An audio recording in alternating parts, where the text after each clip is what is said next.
Hello and welcome to the Culture Swally, a podcast dedicated to Scottish news and pop culture. My name is Nicky, and I'm joined, as always, by the man who was one of the best jivers at the Lindella.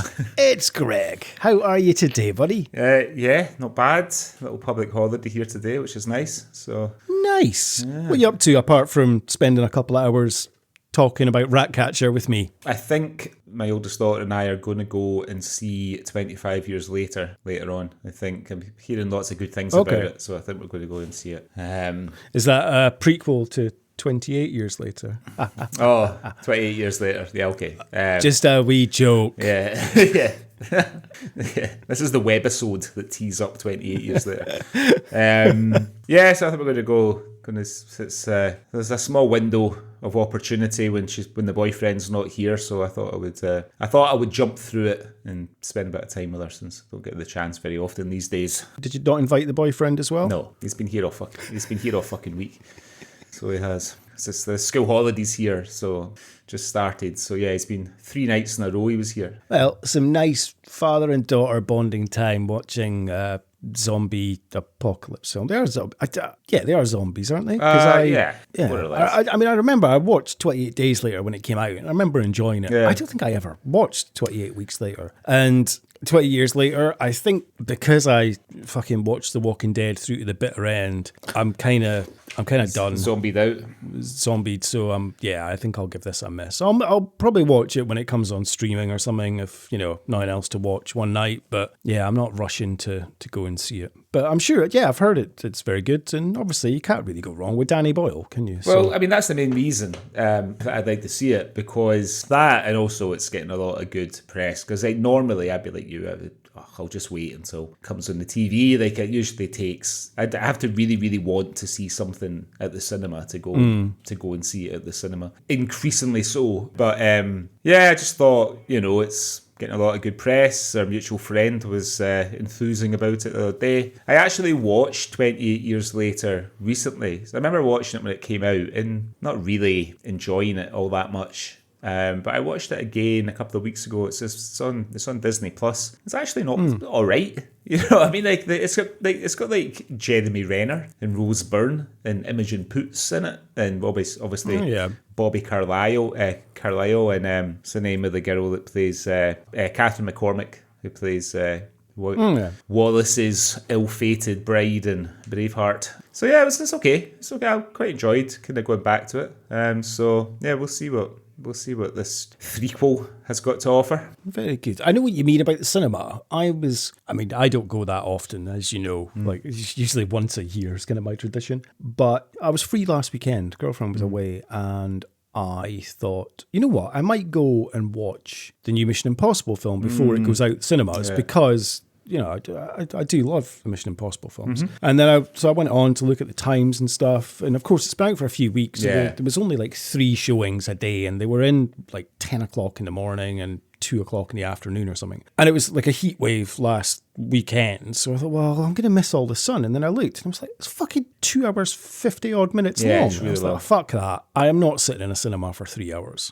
I'll wait for that to come on streaming so I can get up and make a cup of tea and go for a pee at my leisure. Yeah, I went to see it a few weeks ago. There's a few guys here who I wouldn't say I'm friends with, but kind of acquainted with. And they have this sort of men's cinema club, and I've been invited a few times, and I've always made an excuse not to go, because it's not really my cup of tea. No harm to them, but it's not really my cup of tea. But anyway, because my wife is friends with the wife of one of these guys, she kind of twisted my arm, so I had to go and see it. And it is long. It's Mission Impossible. I think I preferred the last one to this one, if I'm being honest. Was it Dead Reckoning Part 1? But I think I like that one more. But it's fine. It's too long. It's too long. Yeah. It's just, it's too long. Yeah, it's far too long for a film. Yeah. 3 hours. No. Yeah. Just puts me off. Yeah. But you want a quick in and out. So what I did was I watched the latest on my sofa. I watched the latest Final Destination, which is like an hour and 36 minutes long or something. Bang bang, loads of dead kids out. magic. Any use? That's what you want. Yeah, it was good actually. Yeah, it was really good. Yeah, it was. It was really good. I really enjoyed it. Give it a watch. Yeah, but I love the Final Destination films. But yeah, this one was good. Yeah, I really enjoyed I it. think I've only seen the first one. Oh, really? Yeah. This is this would be 6, I think. But yeah, oh no, 1's good. 2's brilliant. You must have seen 2. 2's the one with the logging truck. Maybe. I know. I remember taking a girl to see Final Destination 1 on a date at it would still have been the Virgin Cinema at Queen's Links in Aberdeen. So it must have been like 2000. And enjoying it. I thought it was really clever. Like a really good concept and everything. But yeah, I don't know. I've never really. I saw a bit of one that's got Hayden. What's her name? That was on Heroes. Like she in it. Panettiere. Yeah, Panettiere. And there's a car wash moment or something like that. Oh yeah, yeah. Somebody gets drowned in a car wash or decapitated in a car wash or something like that. Yeah, there is like an attempted. She gets stuck in the car. Right. Yeah, with a car wash. Yeah. Can't remember if she actually dies in that, but then she gets killed like the next second or something. Yeah. That rings a bell. No, they're very good. I would highly recommend them. The third one's particularly good. It's on a roller coaster with the lovely Mary Elizabeth Winstead. I do like her. Very good. Yeah, Fair enough. Yeah, so do I. Okay, right, enough about films and whatnot. Shall we have a look at what's been happening in Scotland over the last couple of weeks? Let's do it. Cue the jingle.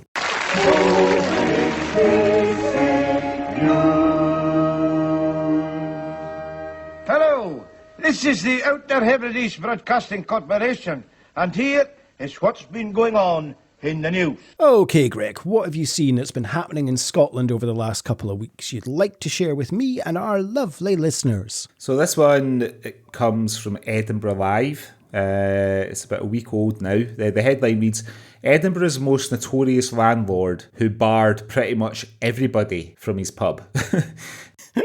Scots are known the world over for their hospitality, but the old maxim, the customer is always right, certainly didn't apply at this famous Edinburgh watering hole. With a brass plaque at its entrance forbidding mobile phones, backpackers, cameras and credit cards, the Canny Man's pub in Morningside set exceptionally strict rules before you'd even had the dubious pleasure of stepping inside. And for those bold and undeterred enough to order a drink at the bar, your chances of being served could diminish very quickly depending on your look or choice of attire. The owner, Watson Kerr, was known for his extremely stringent policy of only allowing the right kind of people to drink in his bar, and this invariably meant that those who had dressed differently or spoke in a certain way were swiftly ejected. While it sounds a rather baffling marketing strategy, Mr. Kerr would go to great lengths to maintain standards in the pub that had been in his family since the 19th century. Unable to prove that you're a local or a regular, not getting served. Dare to wear a suede jacket, or leathers, or even jeans, no getting served. In Mr. Kerr's obituary in the Scotsman newspaper in September 2011, he was described as an extraordinary Edinburgh publican whose unique approach to hospitality brought his Canny Man's pub legendary status, and no statement could be truer. The late Kerr famously refused to serve whoever he deemed unworthy or not fit in the right profile. To this day, the Canny Man's interior is crammed with an eclectic collection of bric-a-brac, curiosities and memorabilia. Susan Gaunt recalls how, in the late 1970s, a mannequin hanging from the ceiling fell on top of a drinker and knocked them out. She says Watson Kerr's policies on clientele had been quite relaxed at that time, but soon changed. She said it was a great pub then, full of student bikers, nurses, and all was heaving. There was a brilliant jukebox and about 101 clocks on the walls, none at the same time. I remember one night a mannequin fell from the ceiling and knocked some guy out. 3 hours later he was back at the bar. Of course he was. It's sad what it became. I could not believe you were refused entry for wearing leather. In the 1960s, the Canny Man became one of the first pubs in Edinburgh to have scantily clad female dancers, known as go-go dancers, which for many drinkers were peculiar considering Mr. Kerr's otherwise staid and authoritarian policies. Sandy Wilson. Is there a more Scottish name than Sandy Wilson? It's up there, definitely. Sandy Wilson recalls, the first time I ever went in, my friend and I were seated at the bar having a bowl of soup at lunchtime, when suddenly the music was turned up full blast and a go-go dancer climbed onto the bar, walked along it, stepping over the pints and our 2 bowls of soup. I could never understand a place where half-naked dancers were acceptable, but suede leather jackets weren't. And it wasn't just suede or leather jackets that were barred at the cannies. Even the colour of your socks could be vetted, as Ricky Gray recalls. He said, I once went in with a crowd and he wouldn't let 2 of us in because he didn't like the colour of the socks they had on. Total arsehole. I've never been back to this day. Donald Leeks said he'd been a regular at the Canny Man during his student years until one day Mr. Kerr inexplicably refused him and the American girl he was with admission. He said, I'd been drinking in there as a student at Napier when I was 19 for about 2 years. I took an American girl to try and impress her with her quaint Scottish friendliness, only to be refused admission. No reason given. He just didn't like the look of me after serving me for 2 years. Penned ahead of Christmas 2003, Mr. Kerr's festive season rules are a sight to behold. Punters are bluntly told there won't, just like in previous years, be any festive decorations. Anyone caught with so much as a pixie hat or tinsel on their person will be shown the door. Mr. Kerr writes that customers certainly won't be getting free nips, but can look forward to a special Christmas surcharge added to all alcoholic drinks. As for food, lunch will be served cold, as normal. Absolutely no Christmas fare at the Canny Man's. While the pub is still owned by the Kerr family, following Watson Kerr's passing, and the pub's notoriously strict policies of yesteryear have relaxed somewhat, the brass plaque with the rules at the entrance still remains. For those considering a pint at the infamous Morningside Road establishment, perhaps consider switching your mobile phone to flight mode. So, I mean, I can't really think of any pubs in Aberdeen that we went to that had landlords who were characters, but I've certainly worked in a couple of pubs where the landlord's been a bit of a character. Yeah, we never really went to anything like that. I mean, the one that obviously stands out is Chris for Peep Peeps, Aberdeen, but I was never really a regular at Peep Peeps. Too scared too scared to go into some of those pubs down there at that time. Yeah, definitely. The way we were dressed and stuff. Yeah, no, definitely not. Yeah, I can't think of anyone that springs to mind, like landlords. I mean, yeah, most of it was just managers that were kind of pubs that we went into. Didn't really get to know the landlords as such. The thing is, like, I mean, I suppose all the pubs that we went to would have been owned by, like, big companies like Punch or Scottish and Newcastle or whoever, Weatherspoons and stuff. So it's sort of that. I don't think... We never went to fucking Weatherspoons. We went to... I mean, I definitely had a pint in the Archibald Simpsons now and again. Because it was... That's true. Maybe not like a whole night in there. It was sort of... You maybe go and have a couple of reasonably priced jars before heading off somewhere a bit more hip, you know? I do remember, I was in the Justice Mill a couple of times, I suppose. But the Justice... Oh, yeah. And I've been in the schooner in the morning. Oh, yeah. After a heavy night of just being on the piss like all night, and then a quick breakfast in BHS, massive jobby in the toilets, and then down to the schooner to get back on it. The scariest times that I was in the schooner was if I was going to an away game. Like if you're going to Ibrox or Parkhead, then the bus would pick you up at the hotel that was on Market Street, where they used to have Star Trek conventions. The station hotel, right? I can't remember. Oh no, the station hotel wasn't on Market Street. It was on Gill Street. The station, I know it was the famous fucking Scottish Italian hotelier, Stachys. The Stachys Hotel on Market Street. Yeah, I think it might have been. Yeah, it was. Yeah. Stachys. So, the bus used to pick us up outside there. So, at about 8 a.m. So, you would get there early and then go for a quick pint in the schooner. And, it was very different when you were first thing in the morning and completely sober as opposed to going in there after a heavy night out and a house party. So it was very interesting. Yeah. I mean, this landlord, he just sounds like a character. He just likes it's his pub. He can do what the fuck he wants. He can run it how he wants, and people don't agree to it, then so be it. I don't know. I think it would be a sort of challenge to get in and get served. You know what I mean? You would be like, right, what am I going to put on? I'm going to ingratiate myself with this guy if it's the last thing I do. I'm going to wear a leather waistcoat and chaps. That's not going to ingratiate yourself with them, is it? You have to go in like in a pair of fucking flannel trousers and a button down shirt, beige jacket.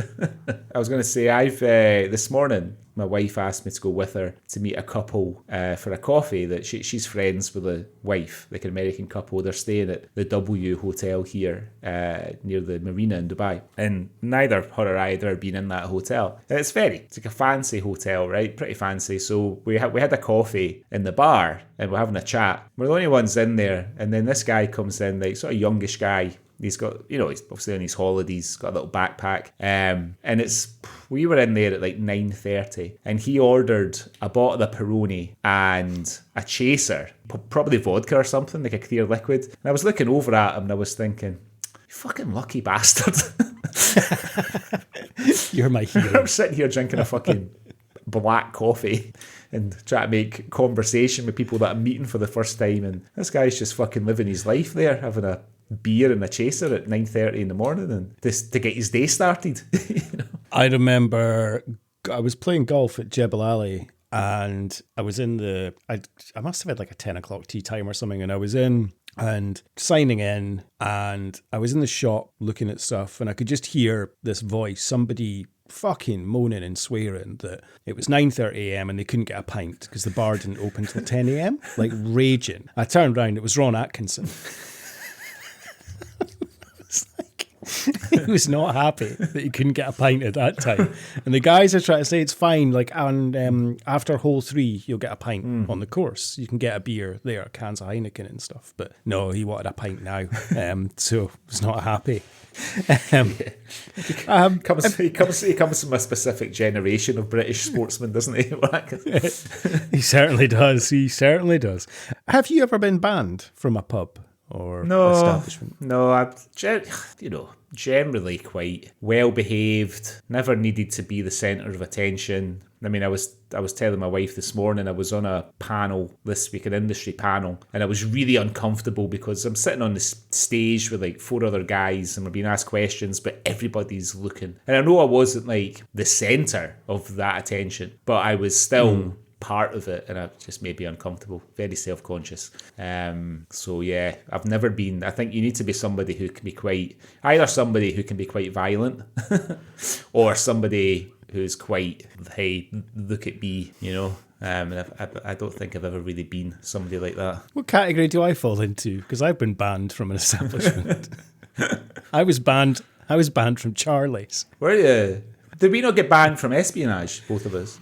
No, we didn't. Just got chucked out. I got banned because, well, we got thrown out. I got thrown out, really. Oh, yeah. You accompanied me. I was working in Rev at the time, and one of the barmen was also a bouncer at espionage. Right. And I'd said to him the next day, I was like, Ed, I got thrown out of espionage last night. What were you doing? And I told him. And he was like, okay, do you know who threw you out? And I described the guy. And he went, I'll find out. So a couple of days later, I saw him and he goes, yeah, you're banned. And I was like, oh, for fuck's sake. And then a couple of days later, he said to me, the bouncer that threw you out has left. Oh. So he's like, you can come back if you want. I was like, oh, great. I was banned from Charlie's. I can't remember why. I remember why, but to start the story, I was in there one night. I think it was with Paleva and a couple of others, and we got asked to leave. I think we were being a bit rowdy. And I called the guy. Turned out it was the manager. I called him a jumped up little prick. Oh. And we left, yeah.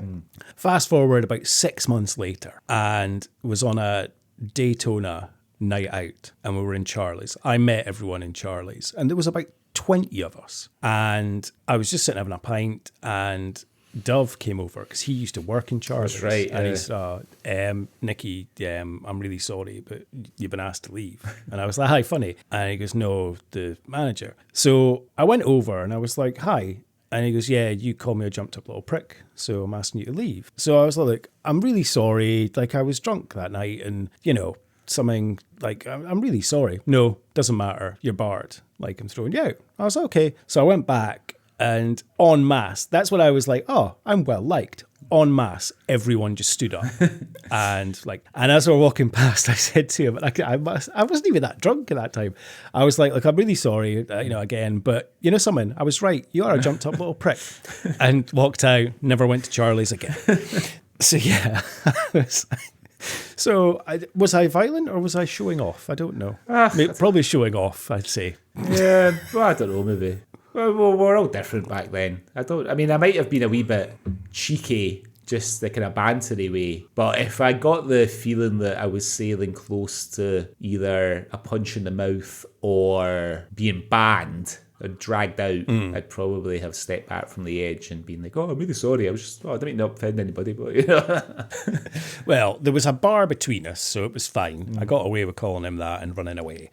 And being banned from Charlie's, it's not the worst place, you know. That time, had I been like banned from the illicit still or something, that would have been heartbreaking. But it was fucking Charlie's, so I didn't give a fuck. It was the wrong end of town at that time. You're just lucky the bouncer didn't throw you down the stairs because they had form for that, didn't they? Oh yeah, they did. You're right. Yeah, they certainly did. I think I picked my nights well. It was like weeknights. There was no bouncers on. Really, no bouncers. I suppose. Yeah. Not at that time. I think there was no bouncers really. Remember, like weeknights at pubs, like 'cause Charlie's was a pub. Yeah, there was never bouncers. It was only weekends. True. Because even Revolution, we only had bouncers on a Friday and Saturday night. And they only started at like 7 p.m. I think the only place I went to regularly during the week that had bouncers would probably have been like Poonana, probably. You know, they would, but that was a club, you know. So. Yeah, all clubs had bouncers, but like pubs, nah, they didn't. Anyway, that sold Watson Kerr and his stringent door policy for the canny man. What's your first story this week?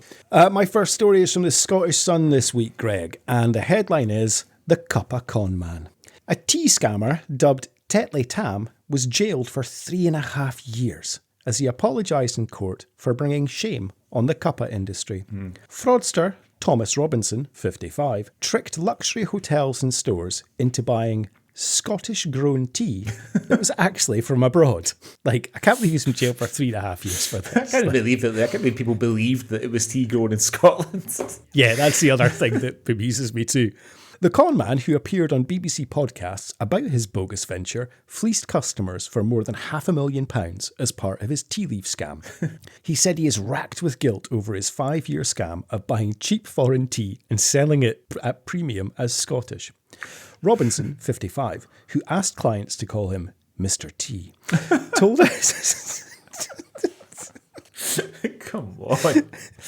Told a sentencing hearing that he is plagued with remorse about the reputational damage he caused to genuine tea growers in Scotland.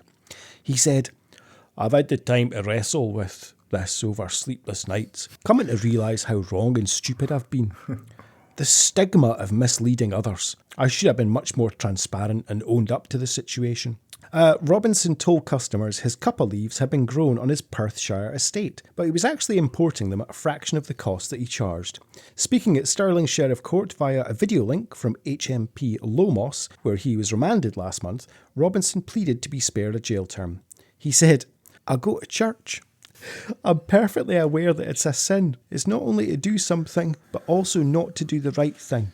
The shame of that hangs over me every morning, every time I wake up in my cell. I solemnly hope my actions have not detracted from the success which can be achieved for people who want to grow tea in Scotland. I can only offer my sincere apologies if my actions have besmirched that capability. So Robinson's victims between 2014 and 2019 included Edinburgh's Balmoral Hotel, the Dorchester in London, and Top End store Fortnum and Mason. Jesus. That's why he's got a jail term. Trading as the Wee Tea Plantation, the crook also flogged 22,000 £3 plants from Italy to Scots homegrowers for £12.50 each. His scam echoes that of Del Boy in Only Fools and Horses, who filled bottles with tap water and sold them as a premium product called Peckham Spring. Robinson, also known as Tam O'Bran, was rumbled by Food Standards Scotland investigators, and Perth and Kinross Council checked if he had a food processing licence. Lead investigator Stuart Wilson said, "He created such a story that people were taken along. Once we started digging into it, it was quite clear that not only could the quantity of tea not be grown, but the plants he sold couldn't have been grown either in the quantities he claimed." Balmoral General Manager Andrew McPherson said, "To have been deceived in such a calculated manner left us all profoundly disappointed and embarrassed." Fantasist Robinson, who said he got the Scottish Government's support for his scheme, even claimed one of the brands was the Queen's favourite. Jailing him for 3.5 years, Sheriff Keith O'Malley said, "By any measure, these convictions must be regarded as significant. People were convinced on false pretences to hand over significant sums of money." Rob Naughton of the Scottish Food Crime and Incidents Unit said, "The custodial sentence reflects the scale and impact of Mr. Robinson's deception." So, he was buying tea from Italy and passing it off as Scottish and selling it to punters and saying it was Scottish tea. Crazy, absolutely crazy. But hey, this scam lasted, and it's one of those things, I guess you're thinking if it's worked once, then it's going to work all the time. And if you've got like the Dorchester, the Balmoral Hotel, and Fortnum as Mason as your customers, like you're going to go along with it. You're thinking, fuck, I've hoodwinked them. But exactly, the first thing you said was growing tea in Scotland. Yeah, it's like Scottish wine. Yeah, exactly. Yeah. Yeah, I mean, I kind of like, I don't think he has to go to jail. You know, it may be some sort of compensatory sentence where he's got to pay back the money that he conned out of these hotels over time. But sending him to jail is a bit strong. You know what I mean? He certainly wouldn't be the first religious hypocrite. I agree with you to a certain extent. He has scammed $500,000. You know, it's fraud. That he's committed, and fraud basically does come with a jail sentence. Yeah. However, 3.5 years is a bit extreme. Like, I would have thought maybe 6 months custodial, you have to pay back the $500,000 and community service or something. But 3.5 years is a long time, you know? I mean, fuck, could you imagine? I know. You're fucking on the beast wing or something, and you're like, what are you in for? Oh, sold tea that said was Scottish. I mean, I tend to think that, I know that, you know, people might think, well, he should go to jail to teach him a lesson. I tend to think jail is for keeping dangerous people off the street, you know, not for, you know, I'm sure he's learned his lesson anyway, having gone to court, it's been humiliated, he's having to pay the money back, you know, like, are we really keeping the streets safe by sending this dafty to prison? I don't think so. I'm with you on that instance, because I do agree that he's not a danger, and you're right, he's learned his lesson, and punishment enough, surely, in terms of his face and names all over the newspapers. His business is in ruins now. You know, what's he going to do now? He's 55. Can't really be called Mr. T anymore. Yeah, he's lost his good nickname. Like, he'll always be now known as Tetley Tam, as the newspapers have dubbed him. So he's kind of, you know, he's screwed anyway. So is that not punishment enough? Or maybe, you never know, maybe he might spring up with a Scottish coffee business in the next few months. Yeah, you have to pity the fool, really, don't you? The thing is, nobody's going to trust him in prison. They're not going to buy drugs off him, are they? Because they'll wonder where it's come from. Or tea, for that matter. Got some Scotland's finest Coke for you, and see how you got on with that. Yeah. Oh, well. Anyway, we'll see what happens with Tetley Tam if there's any further updates, but probably not for the next 3.5 years. Yeah. What else have you seen this week, Greg? So occasionally we have a wee sort of mysterious story on the Swally. Sometimes Loch Ness Monster, sometimes UFOs. This is maybe a different one though. So this comes from the Daily Record on the 25th of June, and the headline reads, Scott's mum convinced toddler son had past life in the 1800s after an eerie encounter. Leanne McLaughlin's son made a chilling claim at nursery. So an attention-starved mum from Irvine has shared the eerie moment her 3-year-old... My God. Is that what it actually says? No, I might have added that little bit of Oh, embellishment. for fuck's sake. Has shared the eerie moment her 3-year-old son convinced her he'd had a past life in the 1800s. Leanne McLaughlin was taken aback when she went to collect her child from nursery and was pulled aside by his key worker for a private word.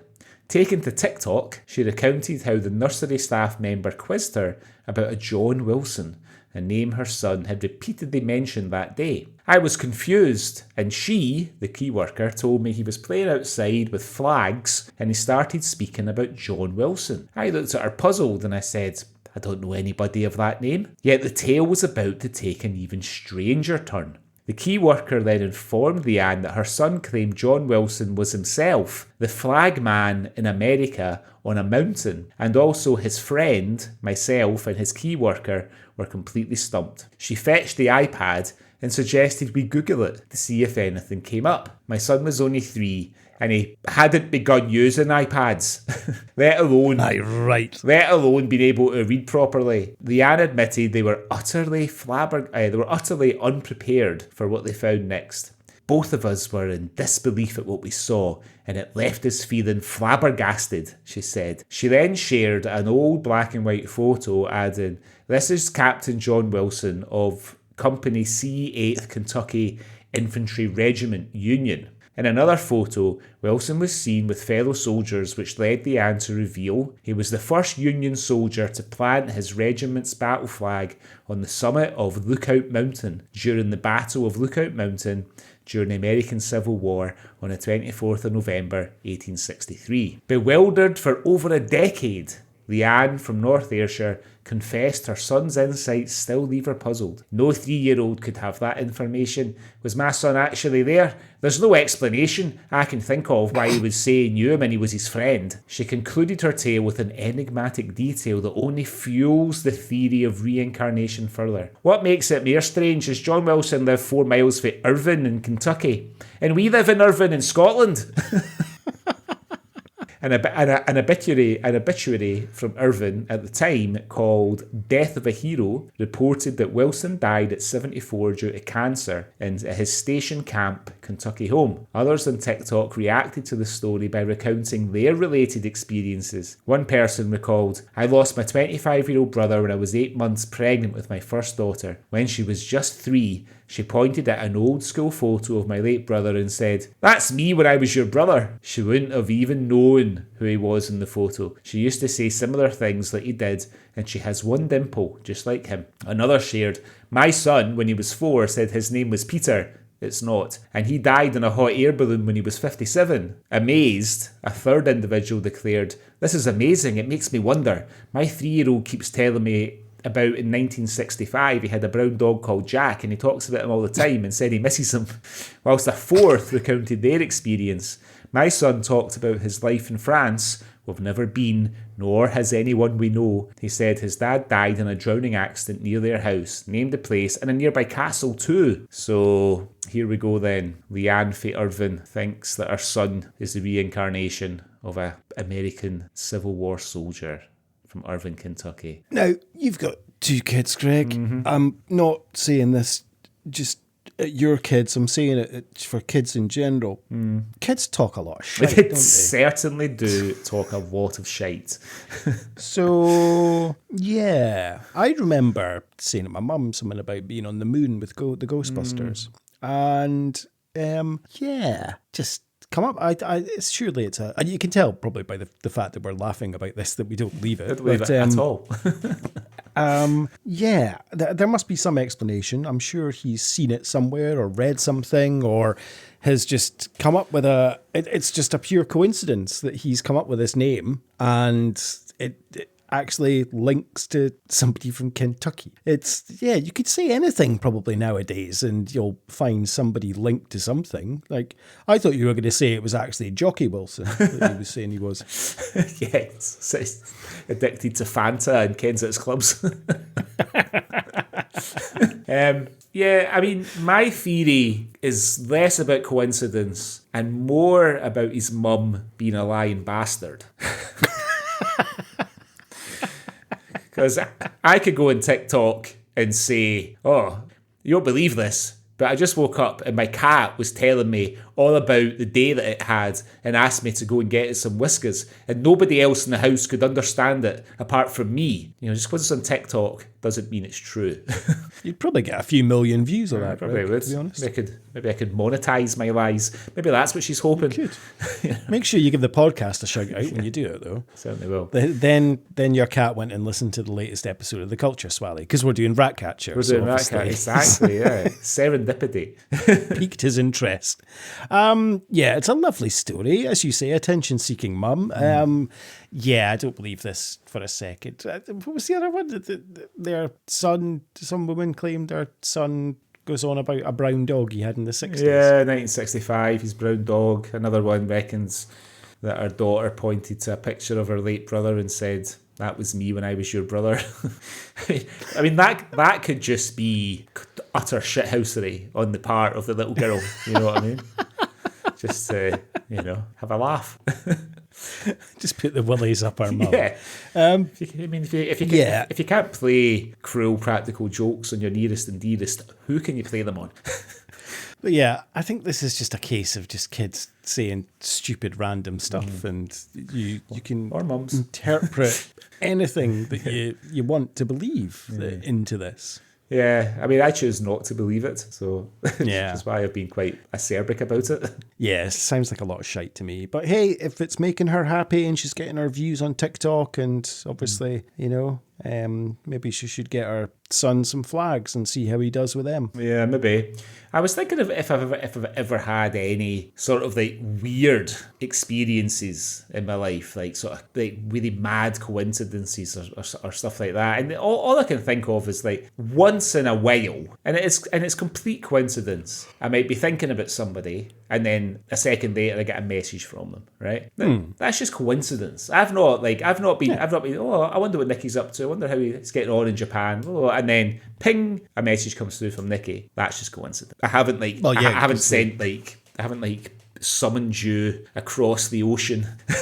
No, of course not. The amount of times that I'll message someone, if I get a message, and I'll be like, "Oh, hey, I was thinking about you the other day." Like, yeah, and thought I'll have to give you a shout. Yeah, that's just a coincidence. Yeah, you're right. Yeah, but I just be like, I might be thinking about you at that moment, and like a second later, you happen to send me a message or something. Yeah. Not anybody, right? It's pish. Yeah, it doesn't mean that in a past life I was messaging you. or No. anything. Smoke signals, Yeah. Telegram. Carrier dues. Anyway, Yeah. let's not give Leanne any more attention. She's had enough. What's your next story this week? My next story is from the Daily Record this week, Greg, and it's a nice little bit of fun. It's new Scottish words that have been added to the Oxford English Dictionary. Yay! So, more than 10 new Scottish entries have been recorded in the newest version of the dictionary. On Wednesday, June the 25th, it was revealed that the dictionary now includes various terms originating from Scotland. In total, 13 Scottish words and phrases have been added. So, among the new additions to Oxford English Dictionary is a word I love, shugly. Shugly. Shugly. So shugly, the word means unsteady, wobbly, or unstable. I love shugly. It's a great word. Shuggy? Shugly. Why is it taking so long for that word to make it to the dictionary? I don't know, because it's always, whenever like a Scottish manager or something is, it's the term is coats on a shugly peg. Yeah, and of course. I just always think that's such a way. I don't understand. There's some others that I'm really surprised it's taken this long to get into. So according to the Oxford University Press, shugly has been used in Scotland at least as far back as 1822. So yeah, it has taken a long time, fucking over 200 years. It originates from adding the suffix y to the word shugle, which means to wobble. Another word newly added, and again, I can't believe it's taken so long to add this word. And it's a Scottish word, of course it's a Scottish word. Scooshy. Scooshy. Yeah. So like shugly, the word comes to the addition of a y. To describe something as scooshy is to call it squirty. Right. So the most common example is scooshy cream, which refers to whipped cream in a can. I always, when I think, it immediately made me think of the Chewing the Fat sketch with the two Canadian guys coming back to Scotland and talking about the burst pipe in the flat. There was water scooshing o'er the flare. Additionally, a number of breakfast foods have been added to the dictionary, including one that gets 2 inclusions. Lorne sausage, square sausage, morning roll, and tatty scone are among the new entries. Lorne sausage and square sausage refer to the same food, which is known as flat sausage, of course. A morning roll refers to a bread roll that is popular in Scotland, traditionally eaten in the morning. That's what it says in the tin, doesn't it? Morning rolls are usually light and airy on the inside and crispy on the outside. And finally, a tatty scone is made with potatoes, flour and butter, and it's usually eaten as part of a full Scottish breakfast. Right. Another food-related item added to the dictionary. Why has this never been in the dictionary? Playpiece. Playpiece, which refers to a snack, often a sandwich, given to a child to eat at break time. Playpiece. Always had a playpiece. You got your playpiece. It was like a bag of crisps or it was just like a bag of crisps and a caramel wafer or something like that. I would have for my playpiece. I remember when because I finished primary school in England, and my mother was always pretty good at sending me off to school well provisioned. So we'd have like a break in the morning, a break mid-afternoon, and then lunchtime in the middle. So I'd always have something for my morning, then my play piece, my morning break, then my packed lunch, and then I'd have something. If I hung on to anything, if I didn't eat it all, I would have something for mid-afternoon. And then when we moved to England, my mother decided that because I was a fussy bastard, I should have school dinners instead.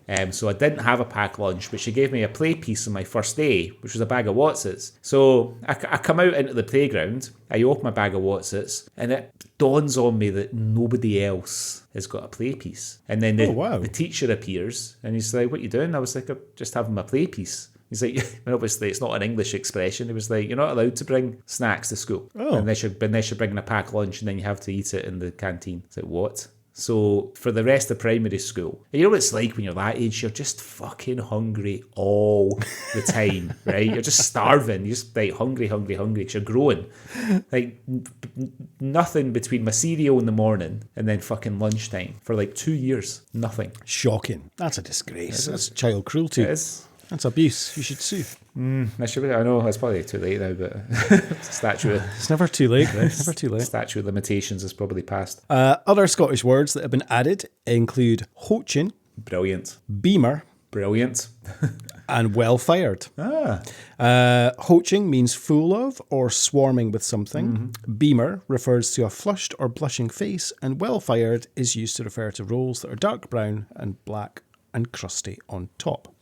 The final new Scottish inclusions, final 3 are aye, right, aye, right, which is a sarcastic phrase used to express disbelief or contempt. Bummer, which, don't laugh, no, bummer is a person in a position of authority, which is like normally the heat bummer, at the top of the chain, and is used with a suggestion of pomposity. Right. And chum, why have they used bummer and chum at the end there? And chum is obviously used as someone is to join them as a companion. Right.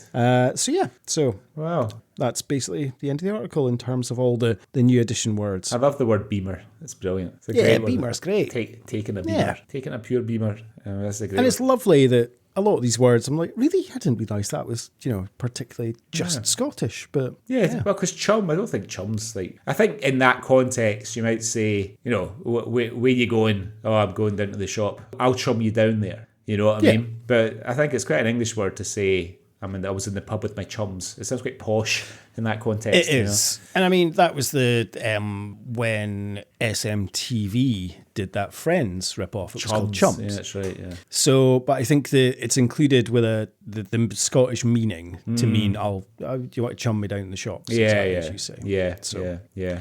The one word that always gets me, that I always bemused, and I used to use it all the time in emails and stuff, and until I realised, is out with. Oh, yeah. I'm sure I've mentioned this in the podcast before, but I never realised out with is purely a Scottish word. Is it? It doesn't exist in England. Yeah, really? Yeah, out with doesn't exist in England, It doesn't exist out with Scotland, you might say. Exactly, yes. I used out with before. That's strange, isn't it? Yeah. Oh, well. I'm just double checking. Out with's a Scottish word. Oh well. Yeah, it means outside or beyond. It's not common in England, No. but it is a recognised word in Scotland, yeah. But yeah, I used to always wonder when I used this, and people were like, what? Out with? And I'm like, yeah. But yeah, it's a word. There you go. Well, Scotland educating the rest of the world again. Exactly. Yeah, exactly. And one of my favourite other Scottish phrases or words we will be talking about when we talk about something later. Yes, okay. we certainly will. Yeah. Wonderful. Have you seen anything else this week, Greg? No, that's all my news. All right, perfect. Right, well, before we go on to what we're going to be talking about today, let's have a little word from our sponsors. Have you been to see Sterling recently? Britain's biggest furniture centre is getting bigger and better every month. Come and see for yourself at Sterling, Tillicoultry near Stirling. Okay, so it was your choice for this week's film or TV show. So why don't you introduce what we're talking about today? Thank you very much, Greg. Well, yes, today we are talking about the 1999 directorial debut from Lynne Ramsay, Ratcatcher. 12-year-old James Gillespie lives on a Glasgow housing estate during the 1973 refuse collectors' strike. After James's friend falls into a canal and drowns, James becomes increasingly withdrawn and racked with guilt. As bags of rubbish pile up and rats move in, James starts to spend time away from his family and with his pal Kenny, his new friend and fellow outcast Margaret Ann, and taking buses into the countryside. Starring William Eadie, Tommy Flanagan, Mandy Matthews, and a whole host of unknown and some known Scottish actors, Ratcatcher is widely regarded as a classic Scottish film and a must-see. But Greg, what was your first exposure to Ratcatcher? And did you survive watching the passage that you said you were dreading watching again? I watched it on the TV one night when I was still living in Glasgow. I think it must have been on BBC Two or Channel 4. And I can't remember if I just sort of stumbled across it. I feel like I missed maybe the very beginning. Well, hang on, let me go back. When I sat down to watch it, I thought I had missed the beginning. So when the wee boy Liam Quinn drowns, for some reason in my mind that happened further into the film. So I must have missed. Okay. I must have missed the very start of it when I saw it. And I admit I did enjoy it because I do like this type of film. You know, it's got sort of shades of. There's kind of shades of Red Road about it, and I thought that. yeah, one or two other ones that we've done over the years. But I don't know, like I remember thinking to myself when I watched it, like I probably wouldn't rush to watch it again because there's one or two moments in it that are, for whatever reason, like I find quite affecting. I don't know why. So by my sort of inert sentimentality, but it's an astonishing film, really. You know what I mean? Like watching it back again this time, I really thought to myself, I mean, it's an achievement, this film, I think. You know, it's very, very, very, it's very Scottish and it's almost like particularly Glaswegian in its history and the family dynamic and everything else. And the fact that it's not just been a successful film in Scotland. I mean, obviously, it's not made millions and millions of fucking dollars because, you know, it's not a big cinema film, but it was incredibly successful and has got multiple awards. And the director, Lynne Ramsay, has gone on to be an internationally successful director. And this was her first film. So, yeah, I mean, it's not a laugh, although even the light moments, you still feel a sense of dread that something fucking horrible is going to happen. And it generally does. But yeah, it's a hell of a film. How about you? When was the first time you watched it?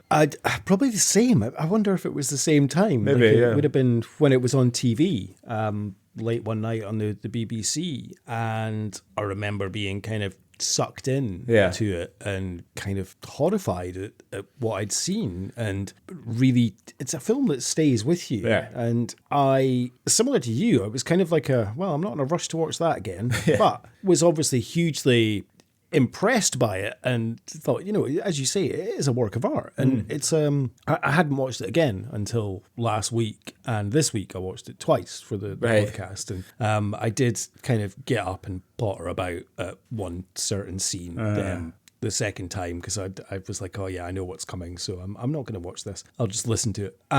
It's a film that really kind of draws you in, and it's a film that the way I can describe it is really you're not meant to know how you feel when you're watching it. In a way, it's as you say, there's kind of a sense of dread, like all over you. You know, it starts off with a fucking bang with Ryan dying, and immediately you're like, oh, okay. And I think it's quite clever in terms of like a lot of films would probably have kept that. You know, you would have James having had like this secret or this guilt and not knowing what it is, and until maybe the end is a big reveal. Yeah. That you, or 3/4 of the way through, and you're like, that's why he's behaving the way he is, or that's the way he is. But no, it's so brave to just like, nah, let's just do this. And the fact that, you know, Ryan's the first character you see, and you kind of think, okay, so it's going to be about him. He's the main character, you know, runs off from his mum. But no, it's James's film. Ryan's dead within the first few minutes. And I mean, death's a huge theme of this film, and also like the loss of innocence and stuff. And you're right. I mean, I think it's a highly personal film as well. I think Lynne Ramsay said like a lot of it was based on her childhood, right? In terms of she grew up in flats like that. Yeah. She grew up like close to that canal, and that was the way of life, you know, in terms of that. And yeah, she was 29 when she made this, which is just an incredible achievement. As you say, it's, you know, she's gone on to have huge international success, and it's great. It's wonderful to see, and she still speaks so passionately about this. And this film is a work of art. It really is, in terms of some of the shots and the way it's filmed, and the kind of the heart that it has. It's, you know, it's such a strange film. Like it's not a pleasant watch, you say, but you kind of can't look away and take your eyes off screen. But like it has like I know certain parts do have like a dreamlike quality, but the whole film has like a bit of a dream kind of like state. And it's funny that you said that about Red Road. That was one of the films that I kind of thought I could compare it to when I was watching it and thinking about it. And I think probably the director of Red Road had like a bit of influence from Ratcatcher, as I think probably a lot of Scottish filmmakers do. Yeah, I think so. I mean, there's this, most of the time we're with the character of James, most of the time. So like we're, you know, and they shoot in the scenes with the kids, when there's kids and adults, like we only see the adults from sort of like the hips down or the waist down and stuff, you know, or so it's very much, you know, she wants us to see the world like Glasgow 1973, the bin strike, the sort of domestic turmoil, the hopefulness that they're going to get this new council house with an indoor toilet and running water, etc. And also the kind of hopelessness of it as well from the kids' perspective. You know what I mean?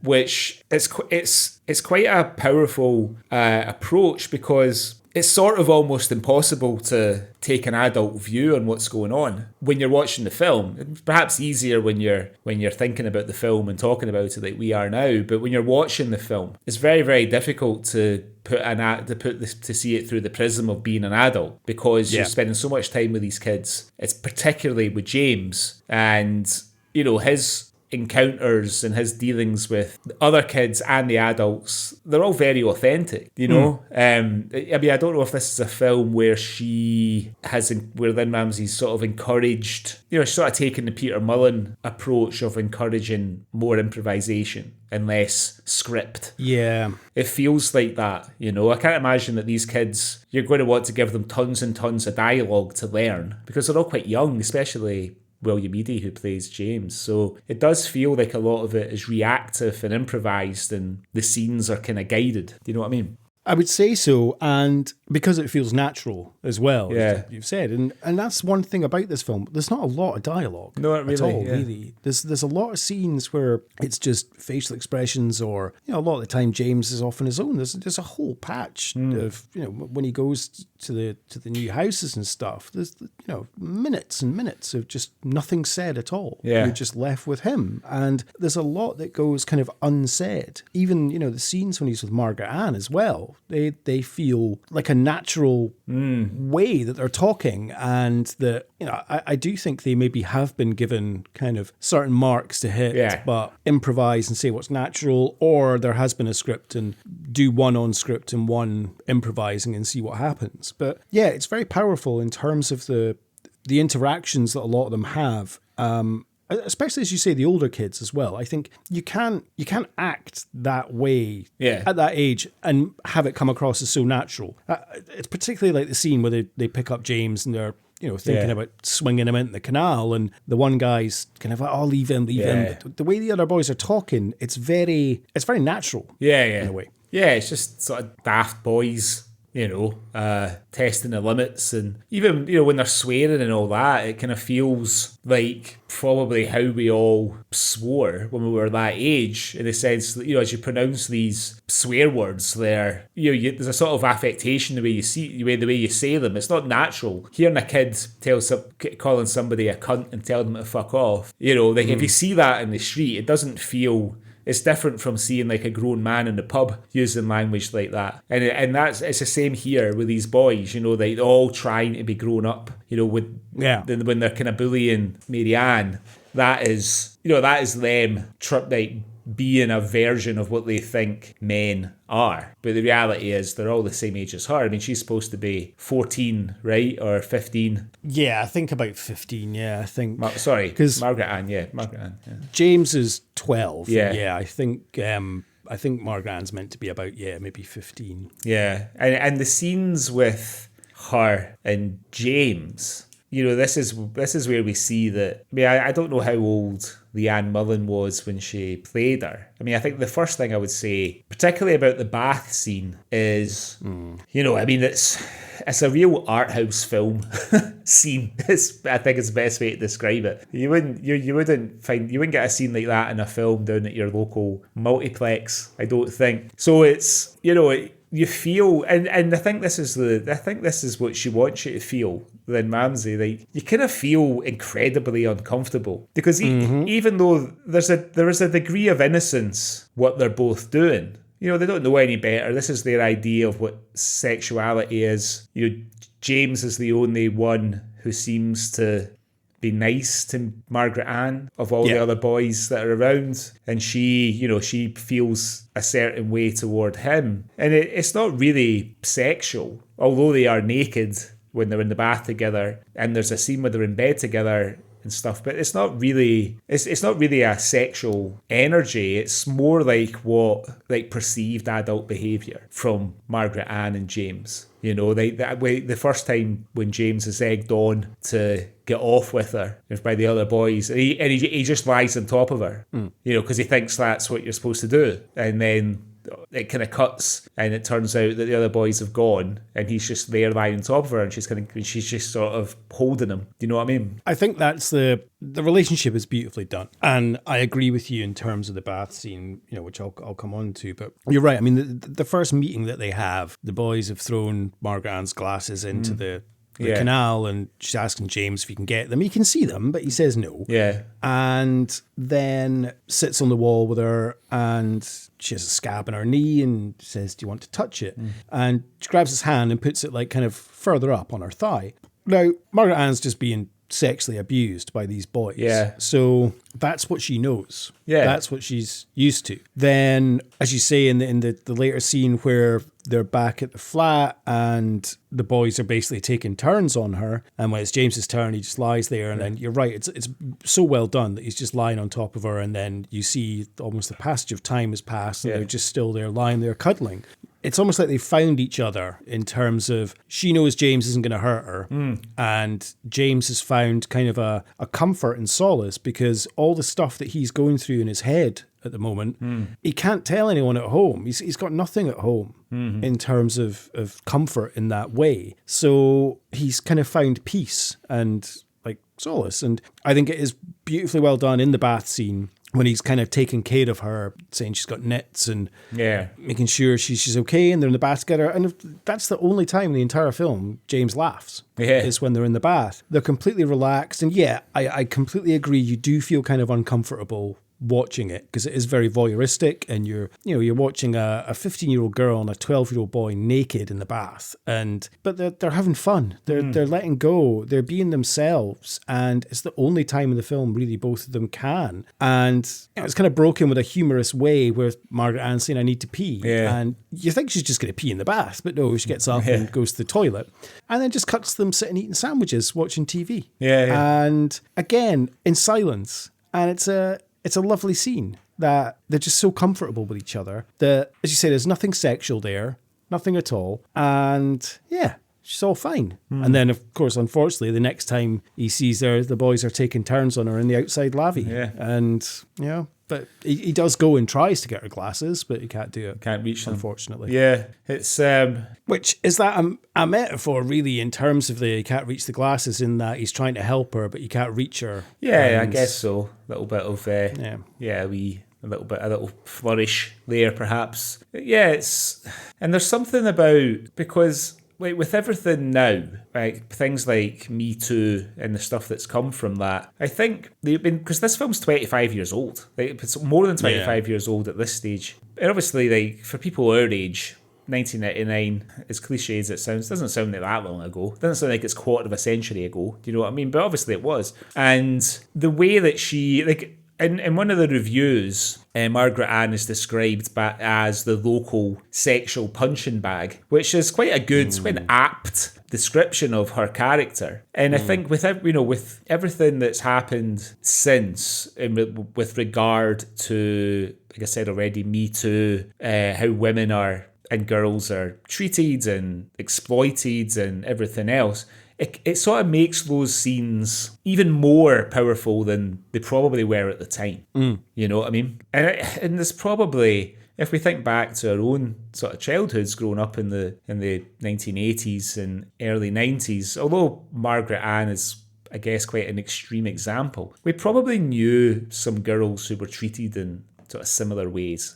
You know what I mean? I can think of a couple of girls who, I mean, I don't know if they were treated as horrendously as Margaret Ann's treated in Ratcatcher, but there was definitely girls who acted a bit like Margaret Ann and who were treated like her by the kind of peers at school, by the boys in particular. I know exactly what you mean, yeah. And I would say yes. I can think of a couple off the top of my head, probably. Yeah.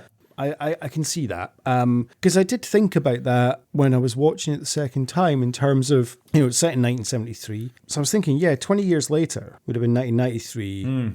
I'd have been 12. So I was James's age, and I was trying to think about 20 years later, as a 12-year-old, how did I act, particularly like him, running around in the field and stuff and just being out at all hours and stuff. And I was like, well, yeah, I did that as well. Like in terms of, that I didn't do a lot of the other stuff that he does. But like in those 20 years, things hadn't changed that much, really, in Scotland. Whereas now, another 20 years on, things have changed drastically. Hugely. Yeah, I mean, I think about this quite a lot, because I've got mentioned a few times in the podcast over the years, I've got teenage girls, and it's when they've got their friends groups and their social lives and the stuff they get up to, and I always think, like compared to when I was 16, 17, I feel that things have changed a lot for kids. To your point, I mean, but when I was James's age, I was doing a lot of the same things. You'd get in your bike, you would just fucking disappear for the day. Your mum and dad had no idea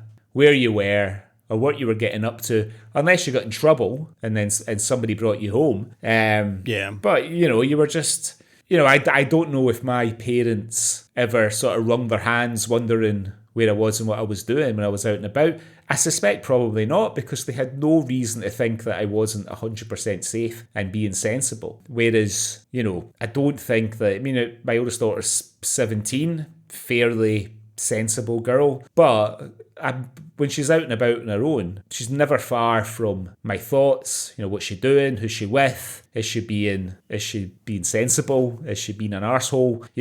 All that kind of thing. Where I just think, and maybe it's to do with mass media, maybe we hear a lot more about what can happen to teenagers and how social media has changed what it is to be a teenager or a minor or whatever. I don't know what it is. I guess it's just the rolling on of time. But to your point, apart from the clothes and there being one or two more channels on the TV, I don't think there's a massive difference between 1973 and 1993. Main difference being there was no lassies on the tins in 1993. Yeah. Phased out by then, I think. I don't know. I'm not sure. I need to double check that. So what sets off the chain of events, really, as we said, the young Ryan, he's, and it's a beautiful start to the film. He's twirling around in his mum's neck curtains, and then he just gets a clip over the ear. Yeah. Fucking brilliant, which takes you out of the beautiful twirling music and stuff. That's immediately you're like, I'm in. This is so Scottish. And off to go and get new shoes, but he wants to go and play with James in the canal, so he runs off. And exactly today, the mum's just like, fuck it then, I'll just go. And not worried about what he's up to. It's like, I don't have time to go and get him, it's fine. James and Ryan have they're playing in the canal, having a little play fight with mud and stuff. Things get a little bit out of hand. James chucks Ryan in and runs off. And he does take a look back and sees that Ryan's not emerging. Yeah. Is James to blame for killing Ryan? Is the very first question to ask.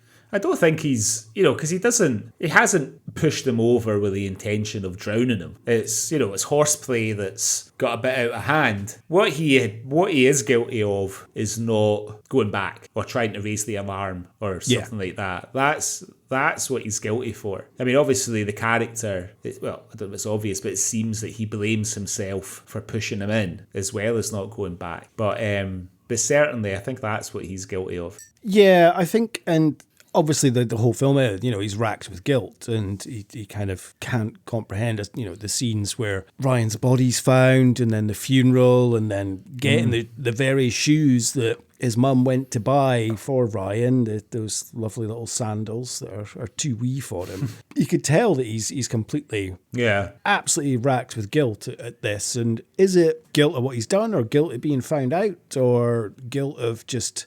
It's a tricky one. It never kind of delves into that. But I wondered, because he does seem, as the film progresses, he does seem to, have less guilt as time goes on, until the end, when Kenny tells him that he saw him. Mm-hmm. And then it's almost like, oh, fuck, I thought I'd got away with it. Yeah. So it is a case of, does James, the guilt wear off, and he thinks, I've gotten away with this, and we're soon going to be getting a new house, off to a new life, and I can leave this behind me. But when his friend Kenny says that he saw him, and then he's like, I'm fucked. And we'll come on to the ending later in terms of that. But I just wondered if he did actually feel guilty, or he was feeling guilty about getting caught. I don't know. I think he does. I think he does feel guilty because he's old enough to understand the implications of sort of letting Ryan drown, which is what he's essentially done, But then, from the viewer's perspective, I think you kind of want to let him off the hook, because you're like, well, he's only 12 years old. Look at where he lives. Look at how he lives. His family dynamic, the community he's in. The big part of you wants to let him off the hook for it. You don't really want him to get found out. No. And as you say, his kind of home life, he lives with his ma, da, and two sisters, and it's not an unhappy home life, really. And that's the conflict I have. I don't know if I have a conflict with Da. I mean, we'll come on to Da, played by Tommy Flanagan, in a second, but like his ma, played by Mandy Matthews. I mean, she's a good mum. Yeah. She's taking care of the kids. She's giving them rewards, checking them for nets. She obviously loves her family.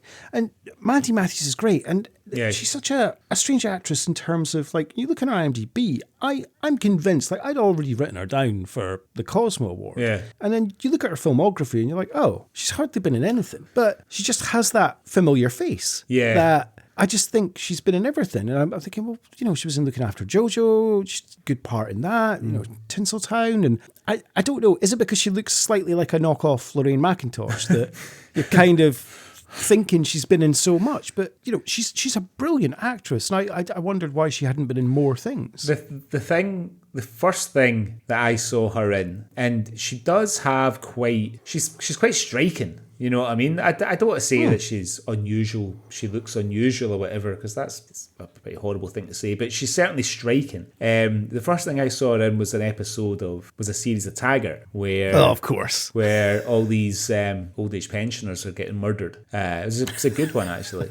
That was the first thing I saw her in, and I must have been quite young when I saw that, because I think it came out maybe either very late 1980s or very early 1990s, that one. But I remember watching, it must have been early 1990s, because I don't think I would have been, I'd have got to watch Taggart in the late, well, I don't know, maybe I would have done. But anyway, regardless, that was the you first. weren't allowed to watch Grange Hill, but you were allowed to watch Taggart. Well, my mother was always very much, well, he might copy what he sees in Grange Hill because they're all kids like him, whereas he's unlikely to copy what he sees bloody Dougray Scott doing on Taggart because he's scared of snakes. I don't know, whatever. He's a big Jesse. But it's not going to make spaghetti bolognese. I don't know. I think there was something, because I was living in England when that Taggart series was on, and I think because it was Scottish and it was kind of our thing, Taggart. Like my stepdad was English and is English and he likes Taggart. You know what I mean? But it was there wasn't a lot of Scottish things that made it onto the TV in England back then. Even I don't think even Take the High Road was on ITV. It was Granada, Channel 3 in the area of England that we lived back then. And I don't think but Taggart definitely did, because we used to watch it. And that was the first thing that I saw Mandy Matthews in. And I remember seeing her in Tinseltown. So I was aware of her when I saw this, for sure. And the thing is, with the thing that I like about how Lynne Ramsay kind of depicts the family dynamic is that, you touched on it already, it's not all fucking hardship and poverty. They are a family that don't have a lot of money in the house. They're late with the rent. They're hoping to get this nice house out in the country. The dad's a labourer. It's not clear whether mum goes to work or whether she just runs the house. I think she just runs the house, because there's a scene where he gives her wages before he goes out for night out. Yeah. So it feels cramped and overcrowded. They're all sort of sleeping on top of each other and everything else. But there's a lot of light moments as well, like the scene when she's teaching James how to jive, and the scenes with the wee sister when she's in the bath and she's taking the knit comb to her head and all that sort of stuff. And and there's just moments when Tommy Flanagan's like asleep and James is just sprinkling Rice Krispies in his face, like for no reason whatsoever, or he's kind of fixing the hole in the toe hole in his mum's tights, and it's not like the kids, as much as the dad is depicted as being, I guess, sort of fairly typical working class dad of the time, likes a drink, goes to his work,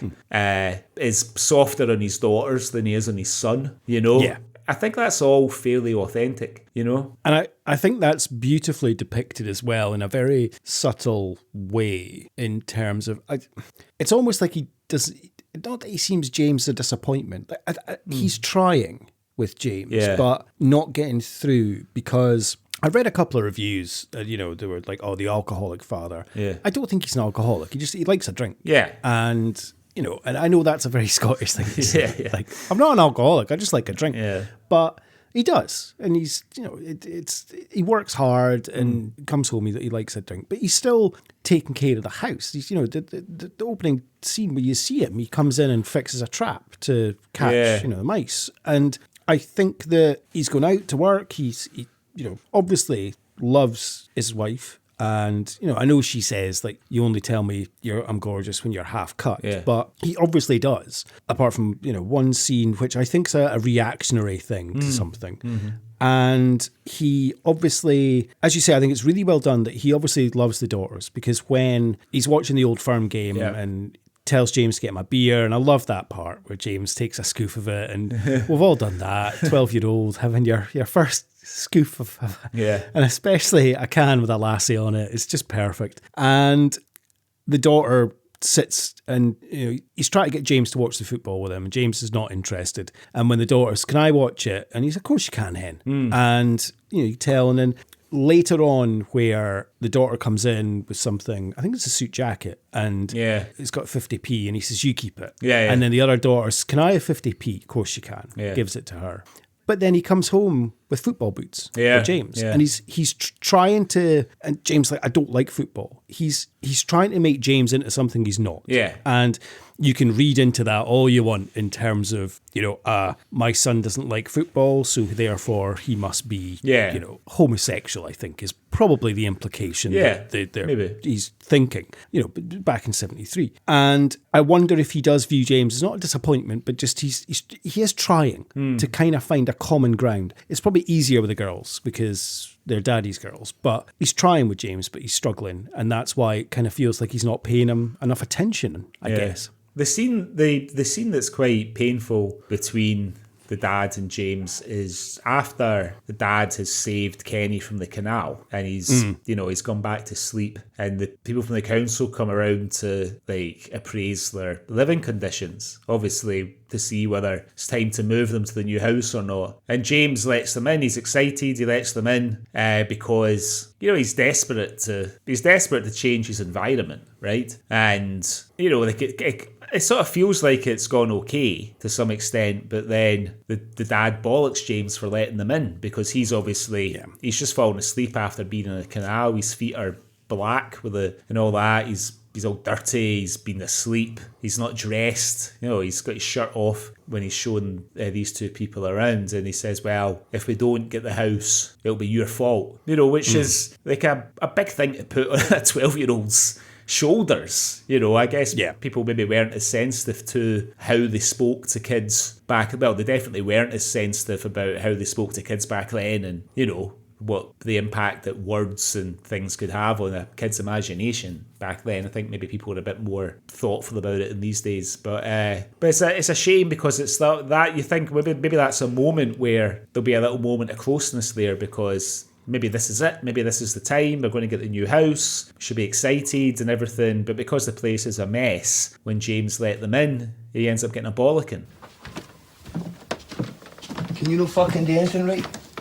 Huh? What'd you let him in here for? Huh? Because I thought that... Because you thought...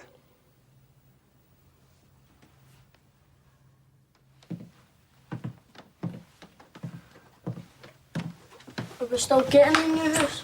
Well, if we don't, it's your fucking fault. Now get in my sight.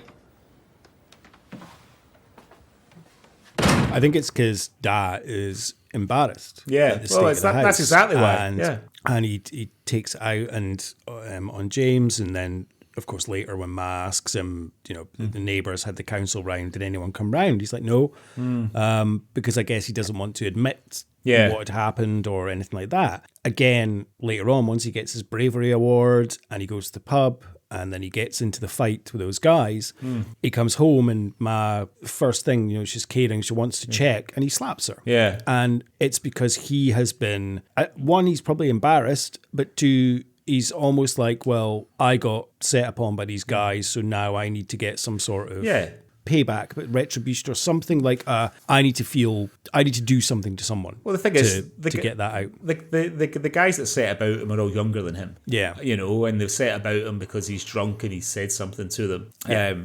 And, there's that sort of impotence and frustration that maybe he's thinking, if it hadn't been for the fact I was holding that wee girl's cat or that I was a few sheets to the wind or whatever, I'd have held a better account of myself in front of this young team. And I think I kind of took it as he's just taken that his frustration out on her because they do reconcile. The next time we see them, he's apologising to her, and but the way that she reacts to him slapping her, it doesn't feel like that's the first time. Right? Yeah, I thought that. She just sort of turns away, and then, and even when he's apologising to her and hugging her, she just sort of lets him off the hook. And again, you get that feeling that she sort of conveys this until the next time, Yeah.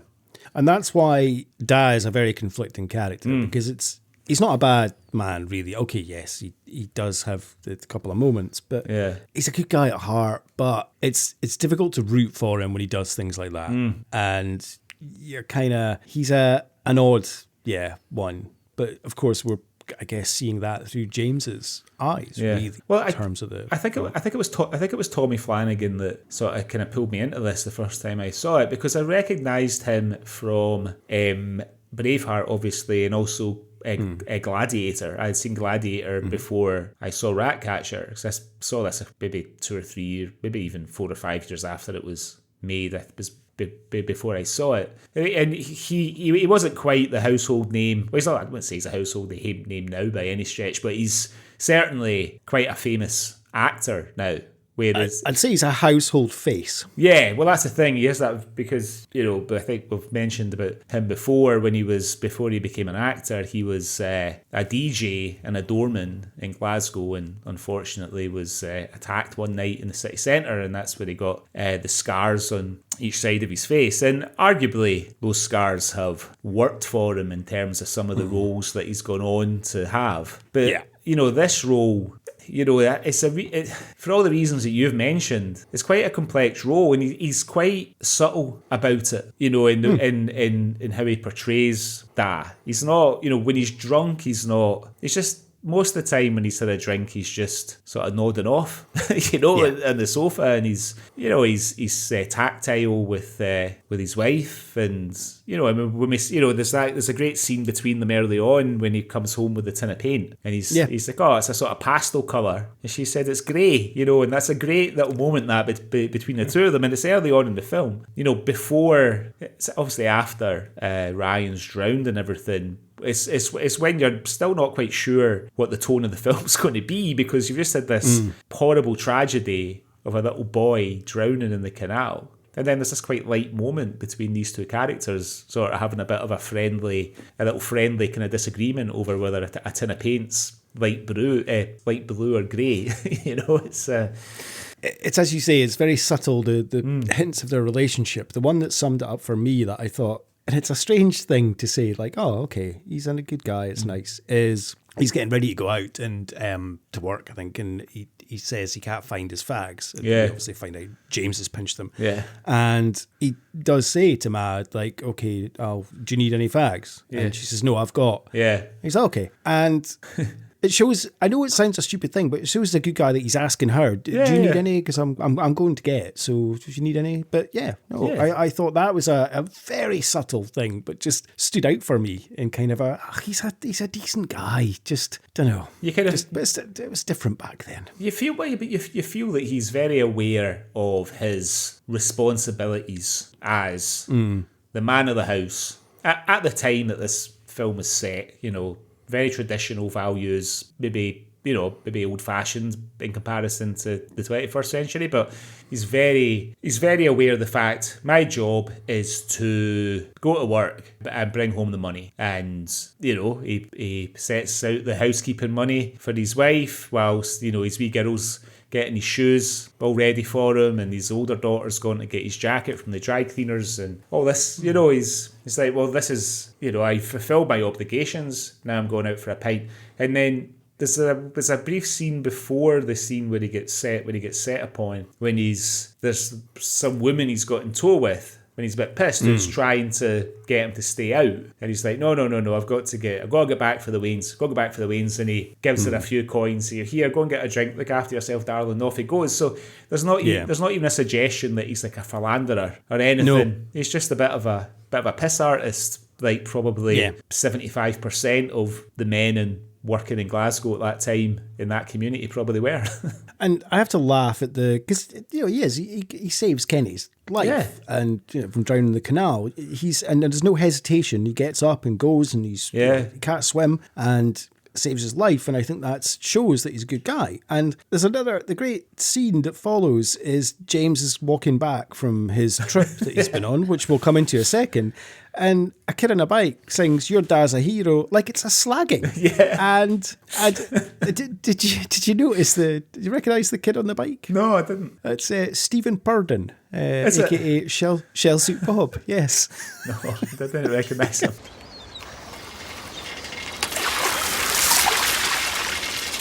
Your dad's a hero. No, I was still reeling from the what he said, how he said, how it's supposed to be. It's supposed to be like a derisory thing. Ha ha, your dad's a hero. Yeah, like it's some sort of term of abuse. That was brilliant. Well, yeah, complex character, but we're fans of him, I think, at the end of the day. I like Tommy Flanagan, you know, and it's always good when we see a Scottish actor really kind of making their way internationally, because he's obviously gone on to. He's in. I just saw him in Mobland. He's got it's almost like a bit of a cameo in that Mobland, but he's in obviously probably the part that he's probably the best known for is Chibs and Sons of Anarchy and main MC. I know he's popped up in that a couple of times. I think just as a kind of guest role, you know. Okay.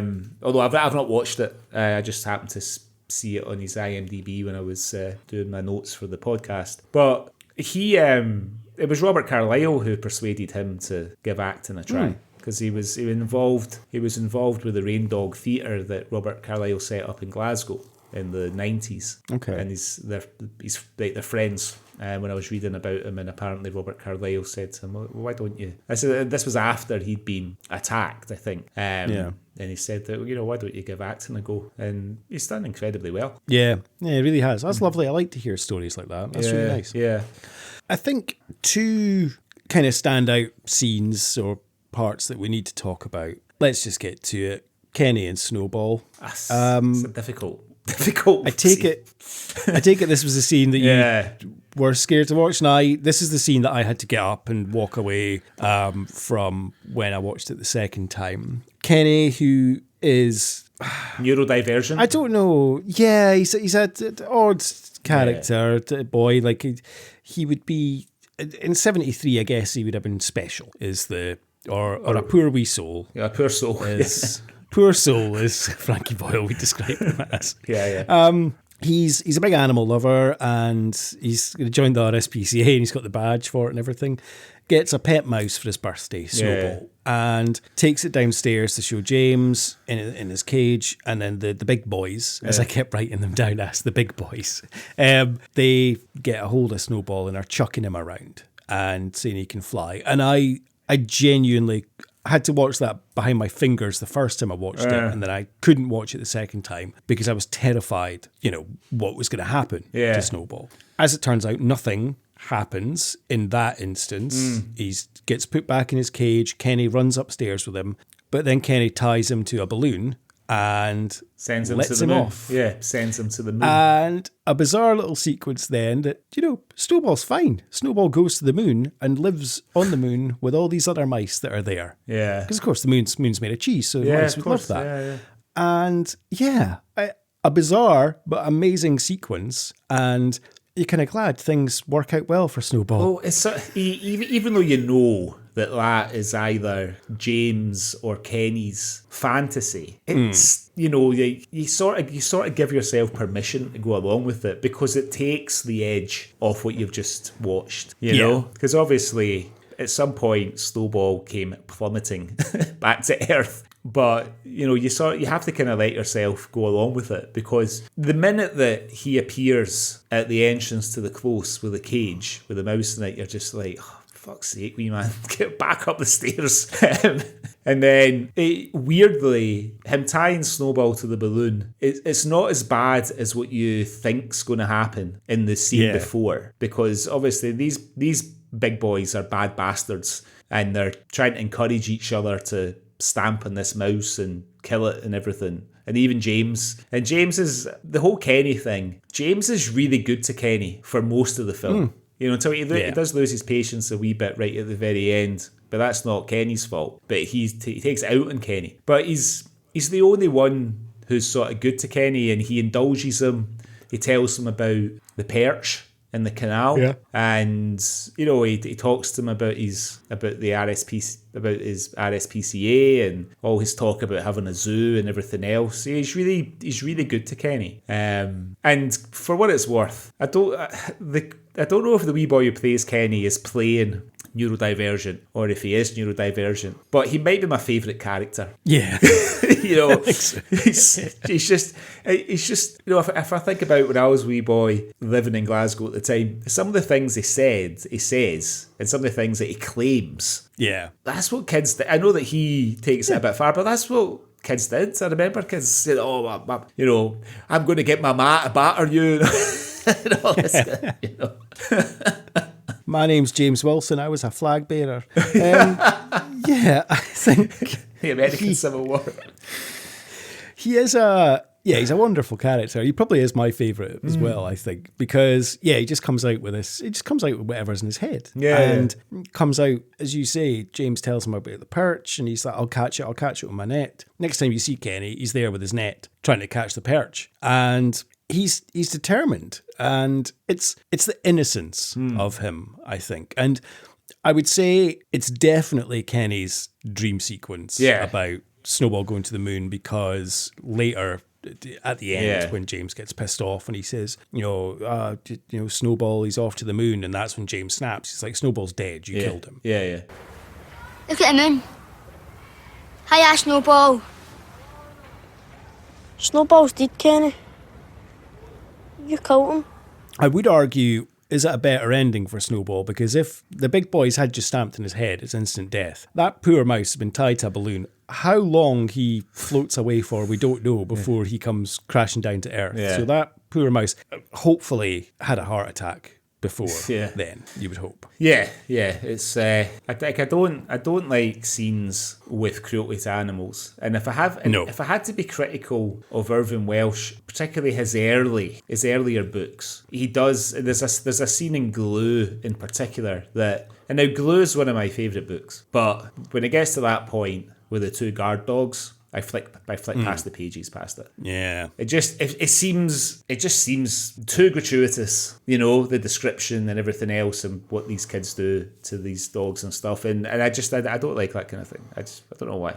Yeah, no, I'm the same. I'm currently reading Dead Men's Trousers at the moment, and my main concern, I can't really remember what happens. I remember the vague outline, but Toto. Yeah, I'm kind of like, I can't remember what happens to Toto. And I know at the moment what I'm up to, he's currently with Victor Symes, massage ladies, and he's getting taken care of very well, but I don't know if that's actually true. I can't remember.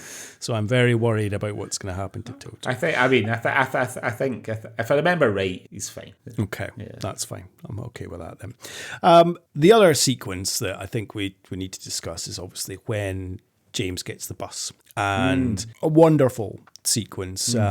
So warm, and again, hardly any. Well, no dialogue, really. A little bit of dialogue from the bus driver that gets in the bus, drives to the end of the line and gets out, and he's there with all these new build houses. And it's a wonderful part where he's just roaming around, playing in the scaffolding and doing what a boy would do, and then goes into a house, gets in the bath and has a piss in a toilet that's not plumbed in, and then jumps through a window and into this fucking field, and he's free, and that's the first time in the film he smiles, and it's such a wonderful and beautiful moment to see him happy, and you think this is what his new life could be like if they move, and it gives him that little moment of happiness. That shot of, the kind of wheat field framed in the window, and James, it's almost like a shot from a film, like an old, sort of John Steinbeck, like a film based on like a Steinbeck book, like Grapes of Wrath, or maybe like a western, like The Searchers or something like that. That must have been great to see on a cinema screen. That shot, of just him sort of losing himself in the wheat field, and it's all framed by the window with no glass in it. It's really good. They sort of come back to it at the end with that sort of ambiguous ending with the sort of family walking across the wheat field to the new house. Well, that's the thing, because obviously you have the lovely scene with him in the wheat field, and it's like he's able to be a kid again, and all his worries have gone.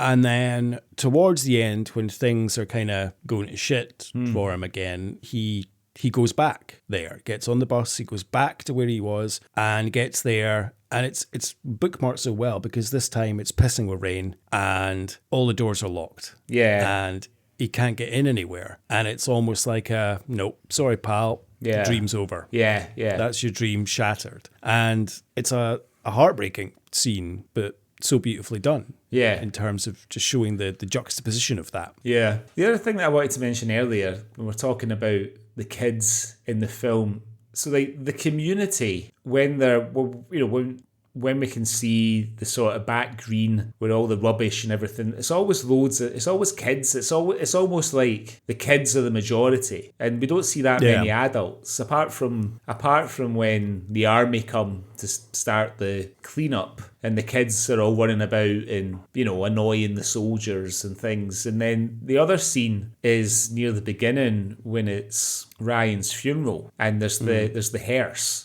Like the big old black hearse, and the wee kids kind of jumping up to look at the coffin and sort of climbing on the car, and it's almost like, you know, the kids rule the community. You know what I mean? There's always loads of them out and about, like out in the street. And there's when the big sister's going, we assume that she's going to catch the bus to go and see her boyfriend, and she drops the wee sister. She just says, can I leave her here with the other kids playing outside? Says to the mum, can I just leave her here? My mum will be back soon, you know. Yeah. But I think that's probably what these communities were probably like. You know, I think probably where my mum grew up in Hamilton Hill and then the Milton in Glasgow, it was probably quite similar. I mean, she didn't have, you know, they had indoor plumbing and all that sort of stuff. It wasn't like the sort of hardship that you see in Ratcatcher, but like fairly typical Glasgow tenement life, and not a lot of cars on the road, because not many people could afford a car at that time and stuff, and just sort of kids out playing. And I guess it's supposed to be the summer holidays, right? Because they don't go to school at all in the film. Yeah, I think so. That's what I'd gathered. Well, but then Dad's watching an Old Firm game, so I don't know. Yeah, maybe that. Just a wee bit of poetic license. Apparently, there's a bit of a goof where football scores read out with Stirling Albion, and apparently that was from 1984. That result, not 11 years later. Well, I think one of the biggest goofs is that the bin strike was in 1975, not 1973. That's probably one of the biggest things, because there was a 13-week bin collectors strike in Glasgow in 75, where it's true, bags of rubbish piled up everywhere and rats were in the estates, and then it was the army that had to come and coming up. And that's one thing that, again, I really like about the film. That's never hugely mentioned. It's you get a couple of news reports of it. You see the rubbish piling up, but it's never like you don't have Ma and Dad going, oh, well, Dad does say at one point, all this rubbish, fucking state. But it's not like a huge storyline, if that makes sense. It's kind of just always going on in the background. Yeah, it's a sort of framing device, isn't it, really? I think it's supposed to be sort of part of the 3-day week and all that they had in the 70s, when the country couldn't afford to have the national grid switched on. So it's mentioned in 24-hour party people, you know, the dead aren't getting buried and all this kind of thing, because everyone's on strike and there's no money. So, the end of the film. Yeah. We have Kenny effectively telling Ryan, James, that he saw him with Ryan. And he says, you killed Ryan. And James is racked with guilt and realises that he's fucked, basically. And then we see the scene of him jumping into the canal.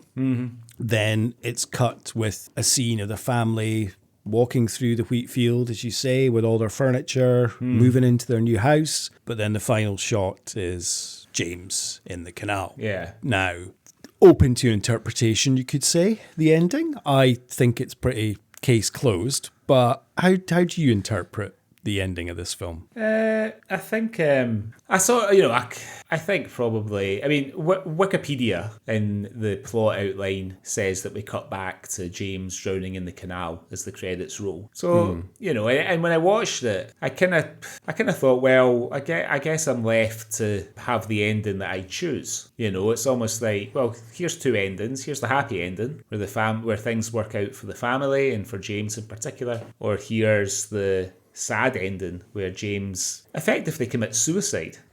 You know, so, you know, I don't know. I mean, I don't know if that sequence of them moving into the new house is a sort of James's fantasy as he's drowning in the canal, or if Lynne Ramsay is saying, choose whichever one you want. If it's the latter, then I would definitely choose the happy ending, because the film's such a challenging film that you can, well, personally, I kind of needed that resolution, that sort of positive resolution. But I don't know.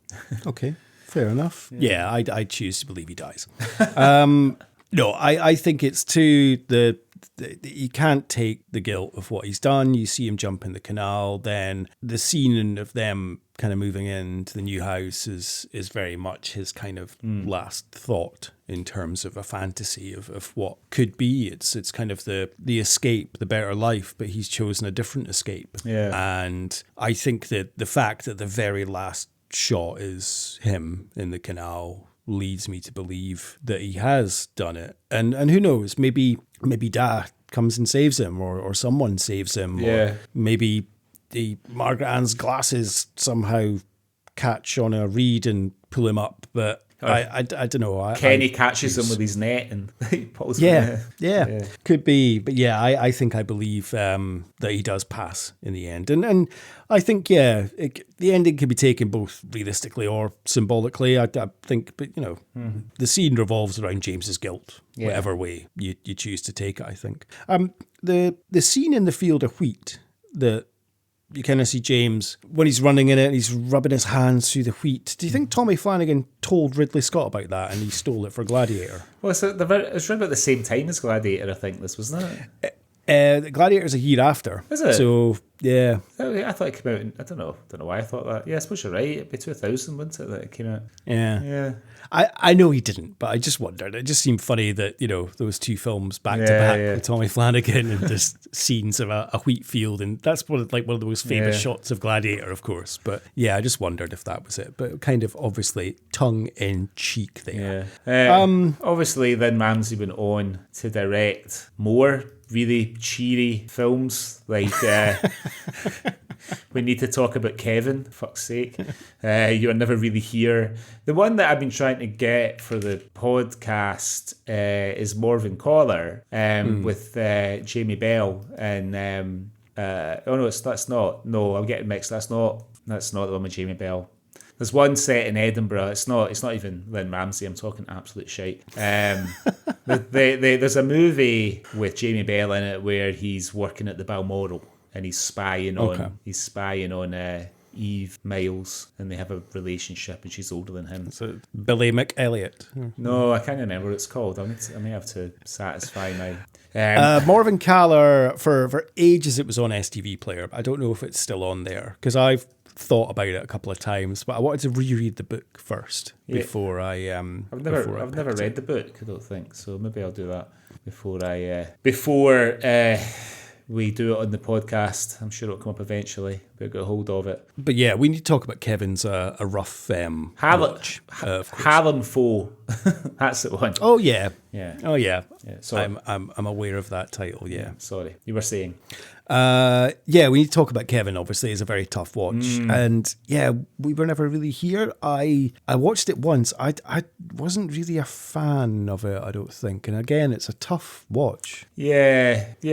For sure. I mean, she likes challenging subject matters and things, and fair play to her. She's sort of stuck to. I don't want to say stuck to her guns, but she's not done what some people who have made a big name in independent cinema have done, and to go on to make like a Marvel film or. Something like that, or some, like what's her name who directed Wonder Woman in the set in Wonder Woman 1984, and the girl that directed Eternals. I think she had done three billboards outside Ebbing, Missouri, and then she followed up with Eternals. And that Missouri film is fucking brilliant. Frances McDormand and no, that's Martin McDonagh who did In Bruges and Seven Psychopaths. Yeah, it's not that one. It's the Nomad one with Frances McDormand. Oh, yeah, Nomad. Yes. One. Oh, that's a great film as well. Really, really good film. Yeah. And then she followed it up with Eternals, which is not so good.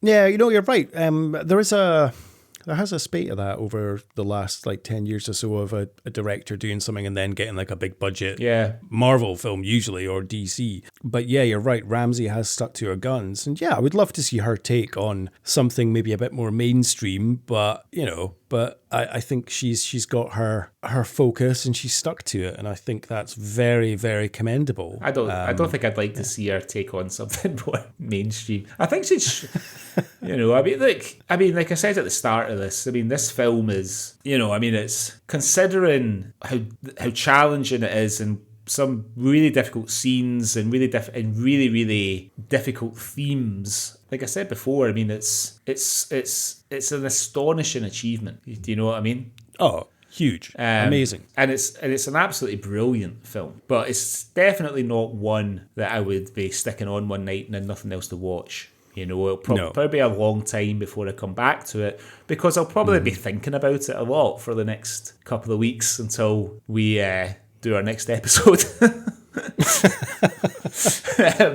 Before I fall asleep at night, I'll be thinking about Snowball and Margaret Ann.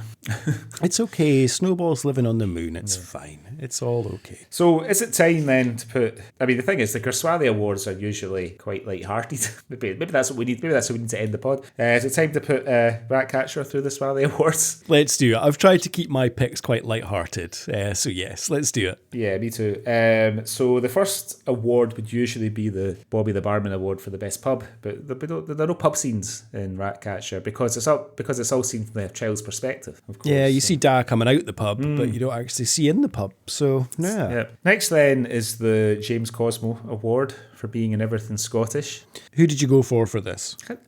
I picked Flanagan, but I thought, well, Mandy Matthews that you mentioned earlier on, there was a time when she was in quite a lot of things, it felt like at the time, but she's not. I think if you look at her, she seems to have maybe retired from acting because she's not done anything since the early 2000s. I think sort of looking after JoJo Tinseltown was one of her last ones that she did. I think so. I went with Molly Innes, who plays the woman from the council. I know she doesn't have a big part, but she is in Taking Over the Asylum, Rabsy Nesbitt, Stella Does Tricks, Taggart, she's in Rebus, River City, and The Nest, which was a Martin Compston show from about 5 years ago. So she seemed to have kind of the most Scottish. You could pick Stephen Purden as well, I suppose, Shell Suit Bob. I went with Molly Innes for my pick. Okay. Next award then, the Jake McQuillan Tease Out Award. For this one, I kind of, although we don't really see it, I went with Dad getting slashed, but there's also a wee mention for Ryan getting a clip round the ear at the start of the film as well. And that's what I picked. Ryan getting a clip round the ear for his ma at the start. Yeah. So the next award I kind of struggled with is the Begbie Award for gratuitous swearing. There's a lot of F-bombs in this. Yeah. There's even a C-bomb from one of the big boys at one point. I couldn't really pin, because it's so part of just the dialogue of the film. I think it's easier to sort of identify something for this when there's an outburst, but there's not really any outbursts with any bad language in it, really. I there's not. It's very natural the way it's kind of permeated through the film. So I went with the one that made me laugh the most. It's what I usually do for the swearing award, and it goes to James's sister. When she says, "Tom Jones is shite, you're shite, you're a big shite." Yeah. So I think it's James that says Tom Jones is shite, and then she replies with, "You're shite, you're a big shite." Yeah, because there's that scene of her watching Tom Jones on a TV doing What's New Pussycat, and they're talking in the background. She's like, "Will you shut up? I'm watching this." She loves Tom Jones. Next award then is the Hugh McGregor Award for gratuitous nudity. There's only really one scene. Yes, the bath scene, obviously. I think we've spoken about that at length, so yeah. Next is another one. I did get a couple of things for this, but it's the archetypal Scottish moment. But the film feels so intrinsically Scottish that it was sort of hard. I've gone for There's Your Wages Hen, because it feels like a really Glaswegian thing. And also the Tennant's cans with the lassies in the tins. I kind of feel like I always pick Lager Lovely whenever they're on. So But my first one was, it was more of the whole scene, taking a swig from a can of nectar with a lager lovely on it as a 12-year-old boy. Yeah. But my favourite one, and I alluded to this when we were doing the news, I said one of my favourite Scottish phrases appears in this film, and it's when Ma is speaking to Ryan's mum. All right. And she shouts, "Get my messages." Yeah. I love the word messages for grocery shopping. Fucking love it. Get my messages. They're lying in the middle of the road. This me James about it. James! James! Get my messages. Leaving them lying in the middle of the street. Hurry up! Then the last award then is the Sean Connery Award. Who wins Ratcatcher for you? Well, it's Lynne Ramsay, isn't it? Yeah, it's Lynne Ramsay. I've got Lynne Ramsay written down. I mean, I think Bandy Matthews is really good. But I also think that Graham Eady, who plays James, considering the fact that he's the lead actor, again, he doesn't seem like a lot of the kids... A lot of the young actors that are in this, they don't seem to have done much more after Ratcatcher. But, you know, he's like for a young actor, child actor really, carrying a film, like a really heavy film with, like, as you mentioned, very, very serious themes and everything. I think he's really, really good. Oh, he's brilliant. It's a great performance, absolutely fantastic performance. But I had to give it to Lynne Ramsay. Yeah, for sure. Yeah, absolutely. So well, if you want to watch Ratcatcher, it's on YouTube. Oh, so by all, very good. You know, although maybe you should watch it before you listen to this. We have warned you about certain scenes if you are going to watch it. Oh yeah. Well, that was the wonderful Ratcatcher. And that was my choice, Greg, to bring us back down to earth after a couple of episodes of hilarity. But it means it spins back round to your choice. So what have you picked for the next episode of the Culture Swally? So you picked this film, as you just mentioned, in response to the fact that we've had Lynne in the last couple of episodes. We've had obviously Still Game in the last episodes, and you wanted just a little bit of crushing reality. I think I'm kind of walking the beam between serious drama and gallus Glasgow banter.